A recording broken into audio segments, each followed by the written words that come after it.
Boa noite, prezados alunos de Agricultura Aplicada, que é o professor Jardel. E hoje nós vamos para a nossa segunda aula sobre controle alternativo de pragas. Então, aqui nós temos um exemplo, né, de pragas. Nós temos uma lagarta sendo predada aqui, percevejos predadores, e a gente começa a pensar nessa forma aí de controle, que é o controle biológico. Bom, a gente viu na aula passada que dentro dos pressupostos do controle alternativo está a questão do equilíbrio do agroecossistema.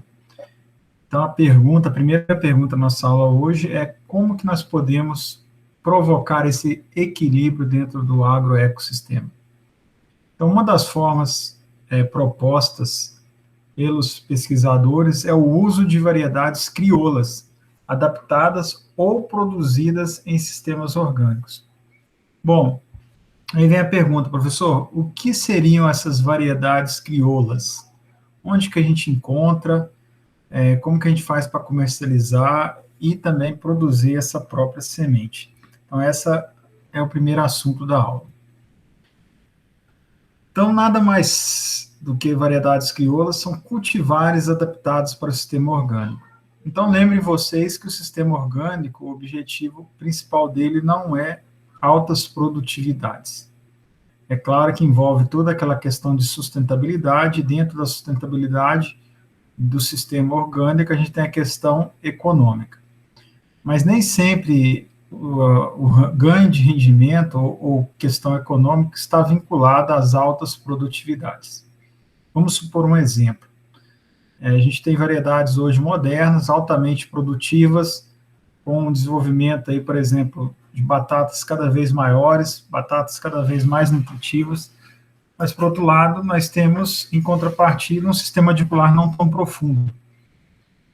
Isso demanda um pouco mais de nutrientes para que essas batatas possam desenvolver, e, por outro lado, a gente tem um espaço explorado menor por esse sistema radicular da batata. Então, essa aí é um exemplo, né, típico de uma variedade moderna de batata, que produz muito bem, mas que depende aí de solos férteis e bastante quantidade de água, né, disponível para essa batata. No sistema orgânico, principalmente quando a gente fala de variedades crioulas, nós temos variedades, às vezes, que não são tão grandes, não são tão produtivas, do ponto de peso por hectare, mas, por outro lado, são batatas, às vezes, com um sistema radicular um pouco mais desenvolvido, que conseguem buscar água a profundidades maiores, que suportam melhor o veranico, ou, às vezes, são cultivares de batatas que são mais resistentes a pragas e doenças. Então, todo esse custo metabólico, seja para defesa, seja para desenvolvimento do sistema radicular, às vezes compromete o tamanho do fruto. Por outro lado, a gente tem um custo muito menor de utilização de pesticidas, como inseticidas, fungicidas. Nós temos um custo menor para controle de herbicida, porque esse sistema radicular mais profundo permite muitas vezes um desenvolvimento mais rápido, ou seja, uma melhor competição ali com plantas daninhas. Então, são cultivares adaptados ao sistema orgânico. Muitas das vezes são sementes de hortaliça também voltadas para o sistema orgânico, né? Ah, professor, mas esse sistema ele é adotado no Brasil? Sim. Eu trouxe aqui um folder, né, do Movimento das Mulheres Camponesas de Santa Catarina. O slogan delas, Filhas da Terra, produzindo sementes crioulas, alimentando sonhos de libertação. Ou seja, o que seriam essas sementes crioulas? São sementes adaptadas àquelas condições climáticas, né, da região. Então, a quantidade de luz, o complexo de pragas e doenças daquela região. Então, se você tem um clima mais alto, um clima com temperatura mais elevada, com mais umidade relativa, você geralmente vai ter ali uma condição de alta incidência de doenças fúngicas. Então, você tem que ter variedades adaptadas àquelas condições. Mesma coisa, pragas, né? Se você tem um complexo grande de pragas de solo, então você, por exemplo, com vaquinha, que é a larva alfinete, você tem que ter ali variedades com sistema radicular um pouco mais agressivo. Ou seja, então essas variedades são variedades que sofreram uma coevolução, foram se adaptando àquele ambiente local, àquela condição local, e são bastante resistentes, seja às condições climáticas adversas daquela região, seja ao complexo de praga, doenças e plantas daninhas. Ou seja, são variedades altamente adaptadas àquela região. São as mais produtivas? Claro que não. O foco delas é tolerância e resistência a essas pragas, e não produtividade. Mas elas são produtivas? Sim, porque se for sustentável tem que ter um rendimento, ganho econômico, tá? Então, aquela queda do rendimento, ele é compensado pela redução da aplicação de insumos químicos, que não são baratos, como fertilizantes, inseticidas, fungicidas e herbicidas. Ou seja, e outro aspecto importante é a questão da preservação das nossas sementes, né? Então, preservando a nossa semente, a gente preserva a vida nossa, o nosso ecossistema. Então, hoje a gente tem posicionado muito material comercial e aquelas variedades crioulas, né, aquelas variedades antigas que eram desenvolvidas basicamente pela agricultura familiar, elas estão simplesmente desaparecendo, né? E elas são importantes também do ponto de vista de pesquisa, pois são fontes de variabilidade genética para a resistência de pragas e doenças. Professor, dá um exemplo prático dessa pesquisa com variedades e resistência a elas a pragas. Então, nós pegamos aqui uma praga, que é importante praga de hortaliça, que é a broca do pepino, e aqui alguns cultivares. Então, a broca do pepino é essa mariposa, ela coloca seus ovos, desenvolve essa broca muitas vezes ela se desenvolve dentro do fruto do pepino, e aqui nós temos um exemplo de furo de saída, né? Quando essa broca ela sai de dentro do fruto e vai virar pupa, causando essa lesão, que é porta de entrada para patógenos. Então, nós pegamos aqui algumas cultivares do pepino e foi analisada ali a porcentagem de perdas médias de frutos, né? Percebemos que a variedade com maior susceptibilidade, maior sensibilidade à broca do pepino foi a Panton, que ela teve 50% dos seus frutos atacados pela broca do pepino. Então, nas mesmas condições locais, lado a lado, com repetição, a marinda, ela caiu de 50% de ataque para 10%, sendo a variedade aqui, ou cultivar mais resistente de pepino testada. Ou seja, nós reduzimos aqui 40% de ataque, simplesmente trocando ali o material. Então, percebam que é importantíssimo, né, o produtor, se essa broca do pepino ela é importante na sua região, ela é importante para o produtor, nós, como futuros engenheiros agrônomos, nós temos que saber posicionar o material, não simplesmente relacionando-se à produtividade, mas também à resistência às principais pragas da região. Então, isso é importante, tá bom? Outro exemplo, como a gente viu do pepino, aqui é a batata doce, com pragas de solo. Então, aqui nós temos dois crones, né, diferentes de batata doce, e aqui nós tivemos aqui a avaliação a pragas do solo. Percebam-se, pessoal, que essa variedade aqui, esse clone de batata doce, ele não sofreu dano nenhum, né? Ou seja, é claro que isso aqui é só um fruto exemplificando, né? Desculpa, só um tubérculo exemplificando. Mas percebam vocês que aqui a incidência de ataque de pragas de solo foi muito superior do que desse material aqui. Ou seja, materiais de solo, clones de batata doce, elas têm diferentes resistências. Um outro exemplo aqui, uma praga importante do trips, o trips tabaci em cebolinha.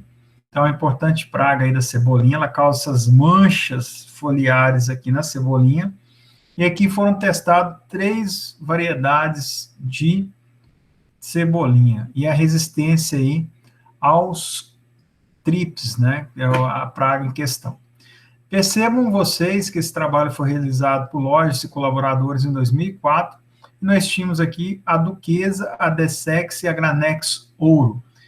Então, da esquerda para a direita, vocês percebam pela imagem uma degradê, ou seja, aqui um material mais verde, mais uniforme, sem manchas brancas provenientes do ataque do trips, enquanto aqui a variedade Granex Ouro você percebe aqui muitas manchas, muitas marcas aqui do ataque dessa praga minúscula que é o trips, causando esse embranquecimento aí das folhas, né?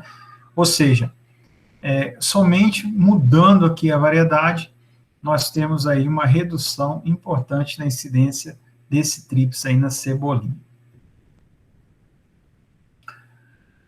É interessante que nós temos uma legislação para cultivares crioulas, né? Então ela é regulamentada pelo MAPA. A produção e comercialização de sementes no Brasil, elas são reguladas basicamente por duas leis, que é a Lei de Semente e Mudas, que é a Lei 10.711/03, e a Lei de Proteção de Cultivares, que é a Lei 9.456/97. Então, essas leis, elas não protegem somente materiais com alto rendimento, com precocidade, com traits, né, transgênicos, mas também protege aí as sementes crioulas. Ou seja, no artigo 2º, inciso 16 da Lei número 10.771, as cultivares locais, tradicionais ou crioulas, elas são reconhecidas como sendo variedade desenvolvida, adaptada ou produzida por agricultores familiares, assentados da reforma agrária ou indígenas, com características fenotípicas bem determinadas e reconhecidas pelas respectivas comunidades e que, a critério do MAPA, considerados também os descritores socioculturais e ambientais, não se caracterizam como substancialmente semelhantes às cultivares comerciais. Ou seja, essas sementes crioulas, elas são protegidas por lei, o que impede aí a transferência sem pagamento aí de royalties dessas sementes crioulas, desses materiais para empresas de sementes. Ou seja, o produtor ele tem o direito de comercializar e usufruir dos ganhos econômicos da comercialização dessa semente. Então, elas são protegidas. Lembrando vocês que as características fenotípicas, elas são características ali que podem variar da cor da palha, da cor do grão, do formato do grão, tamanho, número de fileiras, comprimento de espiga, direção das folhas, e etc., a cor do caule. Então, todas as sementes crioulas, elas são descritas, né, podem ser descritas ali pelas comunidades e são protegidas ali pela Lei de Sementes e Mudas e também pela Lei de Proteção de Cultivares. É claro que as grandes multinacionais hoje, além das características fenotípicas, elas usam ali o mapeamento genético como ferramenta ali para proteção dos seus cultivares, né? As sementes crioulas, nada impede que elas possam ter os seus marcadores moleculares determinados, mas não é comum. Geralmente é utilizado somente as características fenotípicas, que já é também uma forma de proteção ali desse material genético dos pequenos produtores e comunidades. Bom, visto isso, uma das principais formas de se trabalhar a resistência, seja a pragas, a doença, é o posicionamento de cultivares resistentes ou tolerantes, e também a utilização de cultivares crioulos, ou seja, cultivares adaptados às condições edafoclimáticas daquela região. Outro ponto importante para o equilíbrio está na nutrição e manejo dos solos versus a relação com o inseto. E aí entra uma teoria importante, que é a teoria da trofobiose, tá? É uma das teorias bastante estudadas, bastante cobradas aí em concurso. Então, é super importante, pessoal, vocês perceberem a base da planta está no solo. Então, a planta, ela utiliza ali os nutrientes do solo, a água do solo, para desenvolvimento e também para proteção de insetos. Então, uma planta bem nutrida, ela é uma planta mais tolerante ao ataque de insetos e doenças. Haja visto ali que boa parte dos metabólitos, boa parte da resistência, seja ali resistência física, resistência mecânica ou resistência genética, ela demanda ali a nutrição para se desenvolver. Seja a produção de um ácido jasmônico, no jasmonato, que são gases voláteis que repelem, ou alguma defesa relacionada à estrutura da parede celular mais dura, ela precisa aí de nutrientes, né, de metabólicos. Esses metabólicos estão no solo. Então, uma planta, ela é melhor resistente ao ataque de insetos e doenças se o solo está bem nutrido. Só que, muito importante, um solo bem nutrido não quer dizer um solo com excesso de nutrientes, tá? É a mesma coisa se fizer uma relação com nós, seres humanos. Nós temos muito problema, principalmente nessa época de pandemia, com excesso de vitaminas, né, de absorção. Então, o excesso de nutrientes no nosso, ou de vitaminas no nosso organismo, ele é tão danoso quanto a falta. O mesmo raciocínio serve para o solo. O excesso de nutrientes no solo, ele pode danificar ali o ambiente, pode favorecer o ataque de pragas, como a gente vai ver nos próximos slides. E isso está relacionado com essa teoria, tá? Que é a teoria da trofobiose. Essa é uma palavra que deriva de trofo, que é o alimento, e biose, que é a geração da vida. Ou seja, o controle pelo alimento da planta. Então, a planta ela tem uma demanda nutricional, uma demanda de água, que ela tem que encontrar ali no solo. Então, quando você utiliza adubos químicos em excesso ou agrotóxicos em excesso, você também produz plantas doentes, né? Então, essas plantas doentes, elas podem ser doentes ali pelo excesso de, por exemplo, de aminoácidos, principalmente devido ao excesso da absorção de nitrogênio, e esse excesso de adubação de nitrogênio, ele pode atrair alguns complexos de pragas sugadores que utilizam esses aminoácidos para a produção de carbono, né? Ou seja, sua fonte de alimento, ou o excesso também de agrotóxicos, que vocês percebam, né? Que se você aumentar muito a dose de um inseticida, ou usar esse inseticida aí fora dos princípios do manejo integrado de pragas, sem a utilização do nível de dano, você está selecionando ali pragas existentes, além de estar poluindo ali os mananciais hídricos e acabando ali com a sua atividade microbiológica do solo. Haja visto que muito desses produtos químicos, né, que a gente chama de agrotóxicos, eles atuam no sistema nervoso central, são pouco seletivos a inimigos naturais e micro-organismos do solo, quebrando ali toda a atividade biológica desse solo. Então, ele tem que ser utilizado de forma racional e somente na hora que atingir ali o nível de dano econômico dentro da agricultura convencional. Na agricultura orgânica, a gente vai ter opções, né, para manejo de produtos aí alternativos para controle desses insetos pragas, que são tão eficientes ou mais eficientes que os produtos químicos convencionais, os organosintéticos. Bom, essa teoria, eu trouxe uma figura, né, que é bastante comum, faz uma correlação entre uma parede e uma parede aí bastante dura, né, ou seja, uma parede aí equilibrada, onde a gente não consegue quebrar. Então, isso seria uma relação com a planta sadia. Numa planta sadia, você tem ali proteínas complexas, um balanço entre aminoácidos, carboidratos, nutrientes bem equilibrado, e você ali tem uma proteção ali contra insetos, contra doenças, bastante importante, que é a proteção natural dessa planta. Por outro lado, se você utiliza ali excesso de ureia, excesso de agrotóxicos, ou excesso de adubação organo-mineral, com macronutrientes como nitrogênio, fósforo e potássio, você acaba provocando ali um desequilíbrio na planta, e essa planta aí, ela vai ter uma incidência bastante grande daqueles problemas que eu citei no slide anterior, como aminoácidos livres, que podem favorecer ali o ataque de pragas, tá? Ou seja, então essa planta ela acaba se desequilibrando, e aquele excesso de aminoácidos livres vai favorecer ali a incidência de insetos, principalmente insetos sugadores fitófagos, que acaba desequilibrando ali essa planta. Bom, visto isso, pessoal, nós, como os engenheiros agrônomos, um importante e tecnólogos em olericultura, O importante é fazer o manejo da nutrição de forma correta.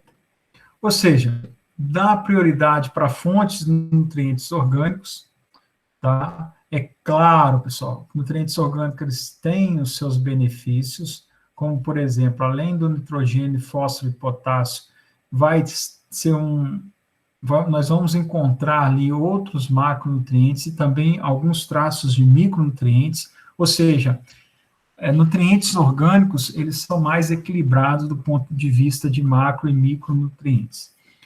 Cuidado com dose e solubilidade. Então, o pessoal acha que pelo produto ser orgânico, não precisa ali preocupar com dose, né? Se você tiver uma disponibilidade alta desses nutrientes orgânicos, você pode jogar à vontade. E isso também causa problema, né? A dose em excesso, ela pode também poluir o meio ambiente, ela pode provocar aquele desbalanço nutricional com excesso de aminoácidos livres e também pode ter problemas ali com solubilidade. O histórico de uso, então o ideal é sempre prestar bastante atenção com o compostado, né? Não utilizar ali produtos que não estejam equilibrados, que não tenham terminado a fase de compostagem, e é importante nutrir o solo e a planta, né? Então, cada planta, cada estágio de desenvolvimento, ela tem uma demanda por nutriente específico, então nós temos que, como pesquisadores, estudar essa correlação. Então, sempre analisar a demanda de nutrientes para aquela planta naquele estágio e tentar fazer o manejo adequado ali para que não ocorra nem excesso, nem falta desses nutrientes. Inclusive quando trabalhamos com materiais orgânicos, né? Não somente com adubação mineral. A adubação orgânica é tão importante quanto, às vezes até mais importante, você acertar a dose ali, seja do ponto de vista de produtividade, seja do ponto de vista ali de danos ao meio ambiente. Um exemplo aqui é um estudo, né, na cultivar Mona Lisa batata, foi estudada a infestação de larvas de vaquinha diabrótica especiosa. Então, a diabrótica especiosa é a brasileirinha, aquela vaquinha verde e amarela, tanto a fase adulta, onde ela causa desfolha, quanto a fase de larva desse inseto praga, ele ataca ali as raízes. Então, a larva, ela ataca ali o sistema radicular e também ataca os tubérculos ali de batata. Estudos demonstram que o incremento com excesso de nitrogênio e de potássio e de aminoácidos livres, de acordo com o cultivar, favorece a incidência dessa larva da vaquinha diabrótica especiosa. Então, excesso de adubação de nitrogênio e potássio causa um excesso de aminoácidos livres que vão favorecer a incidência desse ataque de vaquinha. Então, é muito comum você chegar ao supermercado e encontrar variedades de batatas com essas manchas na superfície. Isso aí é o ataque dessa larva de diabrótica especiosa. Outro ponto, né, que a gente percebeu lá para a cebolinha, que é essa praga, o trips, então a praga minúscula, uma das características são as asas franjadas desses trips. Às vezes a gente precisa de lupas, né, para a gente poder perceber essas asas, e aqui a incidência do ataque em cebola, tá? Então, tem estudos, como realizado por Gonçalves e colaboradores em 2009, que mostram ali o efeito do nutricional do excesso de fósforo, favorecendo ali o ataque desse trips, causando essa mancha branca aí na folha da cebola, né? Então, essas manchas brancas aqui acabam reduzindo ali a incidência de clorofila, e essa redução da clorofila acaba ali por reduzir a absorção de carbono e também o desenvolvimento do bulbo da cebola, tá? A mesma coisa acontece com excesso de nitrogênio, que já foi validado ali por Martin Workman em 2006 e também por Sabor e Abas também em 2006, tá ok? Então, deixa eu desativar o som aqui. Beleza.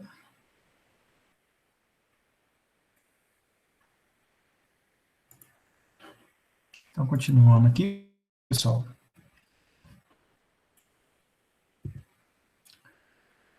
Percebam vocês que nesse estudo, né, foi feita uma curva de regressão, onde nós estudamos ali o número de ninfas por planta, e aqui as doses de fósforos em quilos por hectare.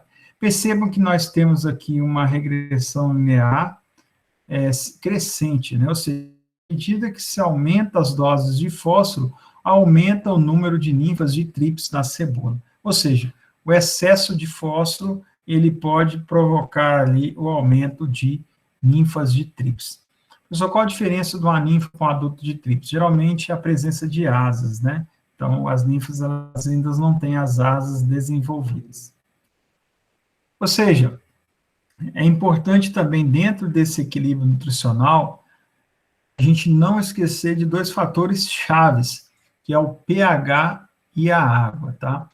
Então, nós temos, às vezes, água com pH baixo, ou às vezes água com pH alto, que pode ali atrapalhar ali na absorção de macronutrientes como nitrogênio, fósforo e potássio. Então, pH baixo, pH ácido, você está rico em alumínio e acaba ali tendo uma disponibilidade menor desses macronutrientes. É a mesma coisa a água, tá? Então, a água também utilizada ali na hora da aplicação com inseticidas, fungicidas, se essa água ela está com um pH ali errado, ou um pH ácido ou básico, ela acaba ali afetando a eficiência desses produtos, seja organominerais, seja também orgânicos. Então, é sempre bom checar o pH do solo, se preciso ali, corrija com cálcio, corrija com cal, ou com gesso, ou às vezes com cinza, né, na agricultura orgânica, e também fique atento com a qualidade da água, tá? Então, a água ali de baixa qualidade, com variação ali, seja sujeiras, acaba causando entupimento em bico, e também acaba ali afetando ali a aplicação de nutrientes foliares e também de inseticidas e fungicidas, afetando ali a sua eficiência. Cuidado também com os macronutrientes, nitrogênio, fósforo, potássio. Então, o excesso de nitrogênio é danoso e a falta também é danoso, bem como fósforo e potássio. Vocês viram ali alguns exemplos nos slides anterior da excesso desses nutrientes afetando ali a questão do ataque de pragas. Uso de adubos verdes e fontes orgânicas compostadas, uso de análise de solo ou pesquisa. Isso é importantíssimo, tá?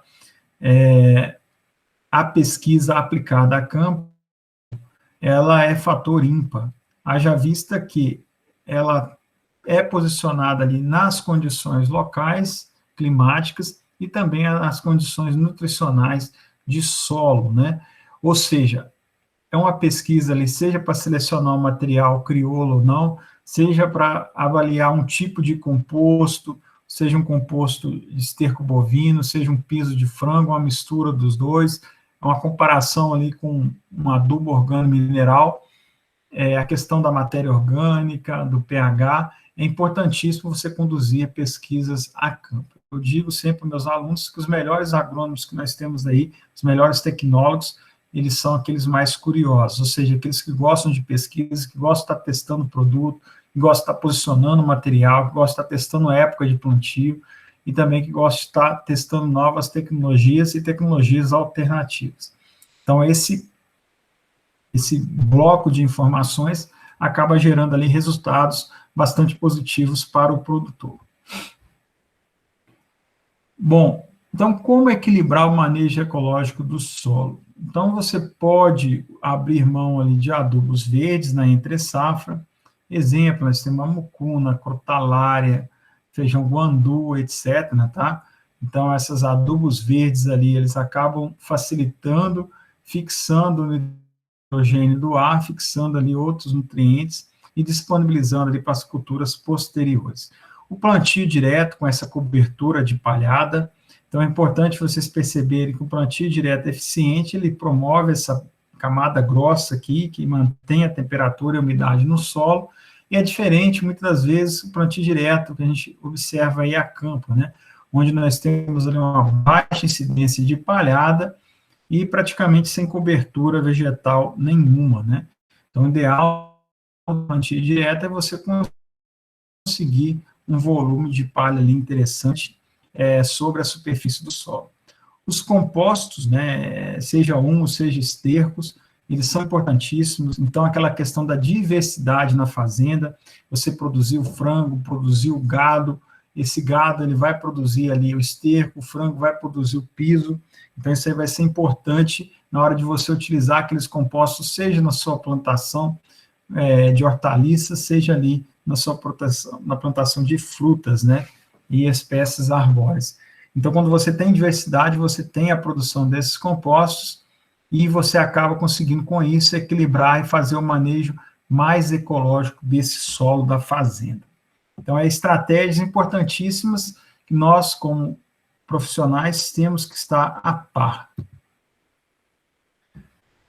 Práticas para a vida no solo, ou seja, plantas saudáveis. Então, a adubação verde, aqui um exemplo, né, o pessoal fazendo a roçagem desse adubo verde, olha a cobertura, a importância, olha a palhada aqui. Geralmente, esse adubo verde tem um sistema radicular pivotante bastante profundo, que acaba fazendo ali a escarificação biológica e também a descompactação do solo. E aqui um outro exemplo de plantio direto, né, em que o plantio direto ali na palha, com a cobertura morta ali na superfície. Aqui mais um exemplo, um fator importante, né, o plantio aqui da cebolinha, que nós temos uma cobertura bastante interessante, morta, né, isso favorece ali o desenvolvimento da planta, seja pelos aspectos nutricionais do solo, a redução da temperatura da superfície, seja ali também pela redução do ataque ali de tríplice na lavoura.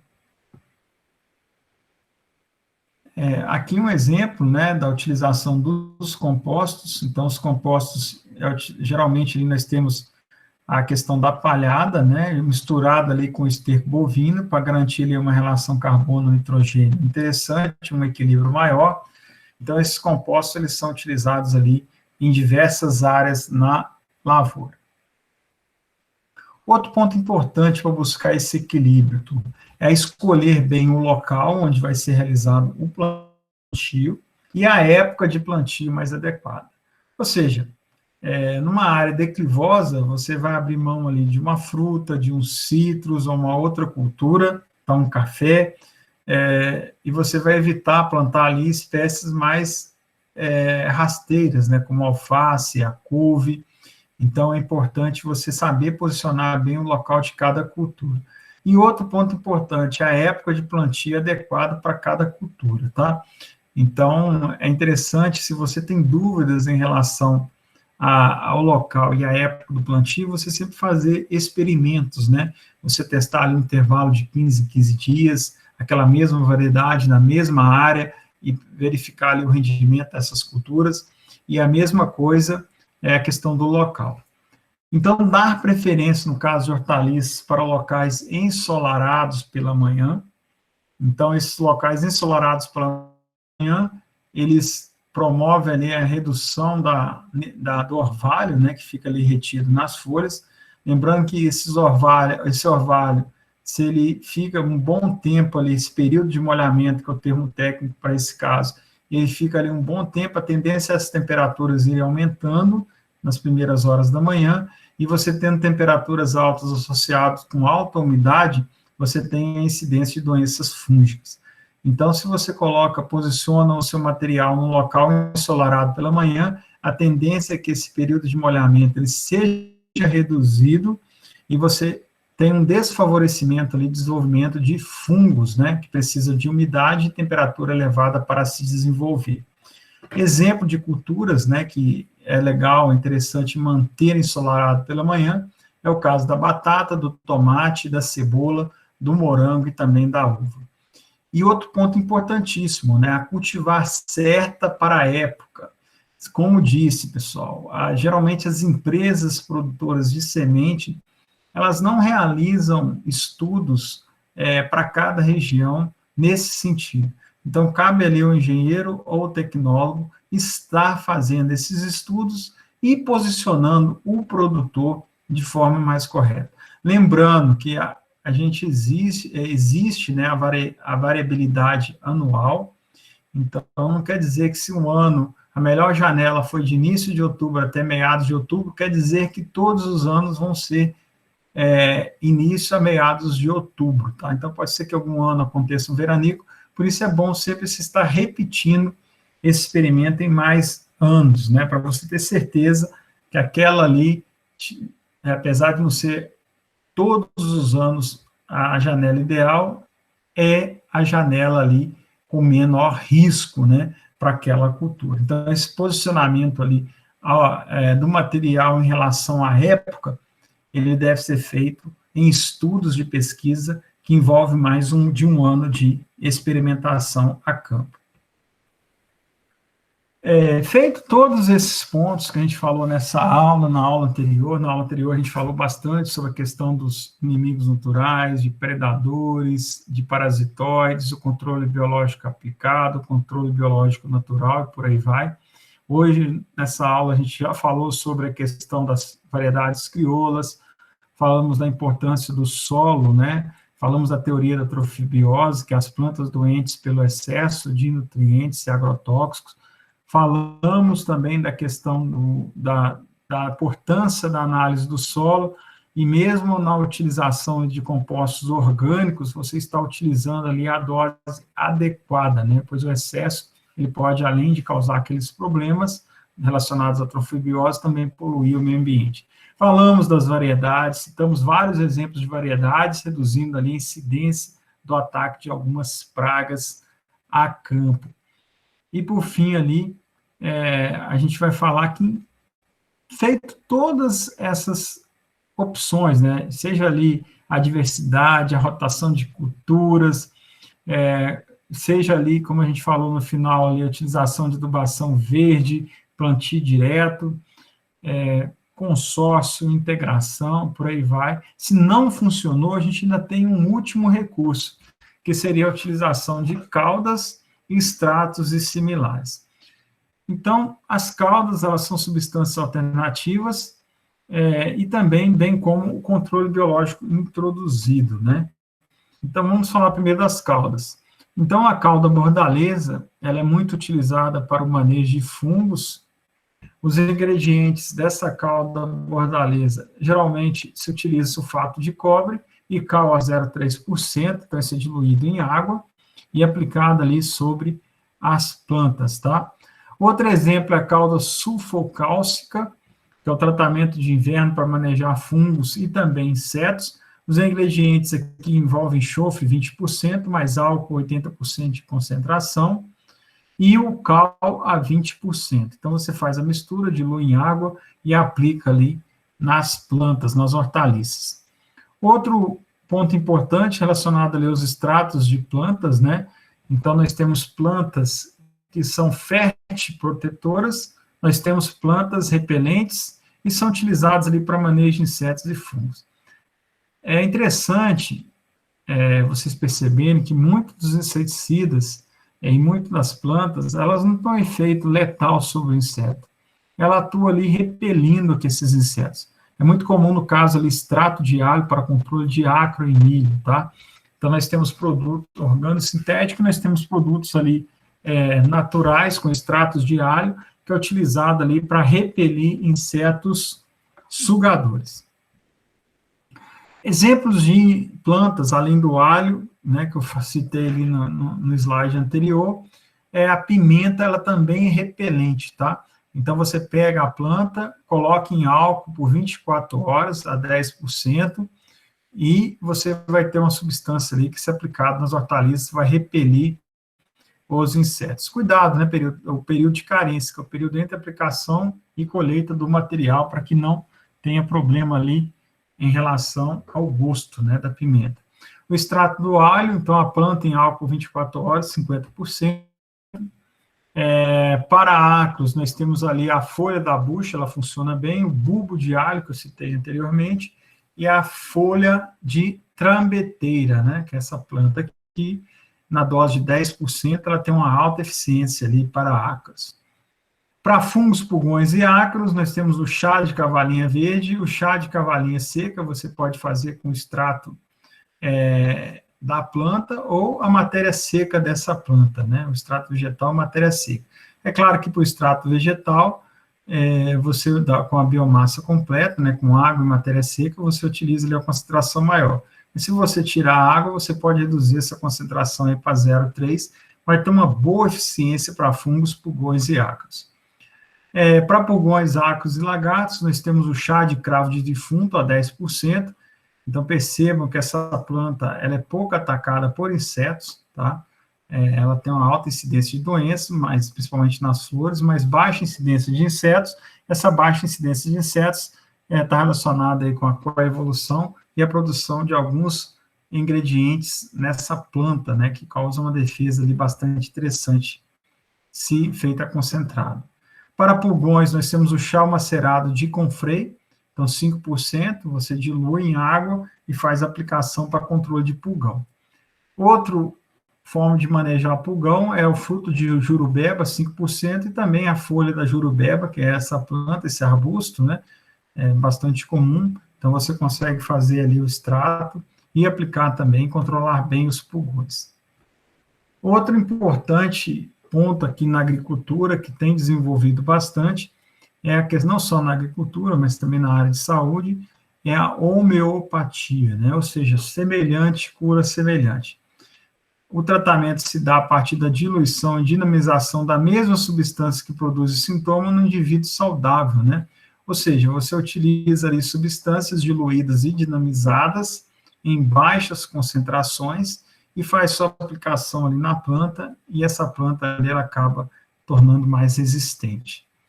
Na agricultura, o cultivo homeopático não trata exclusivamente uma determinada praga ou doença, e sim a planta como um todo, mesmo quando ela está saudável em busca de equilíbrio.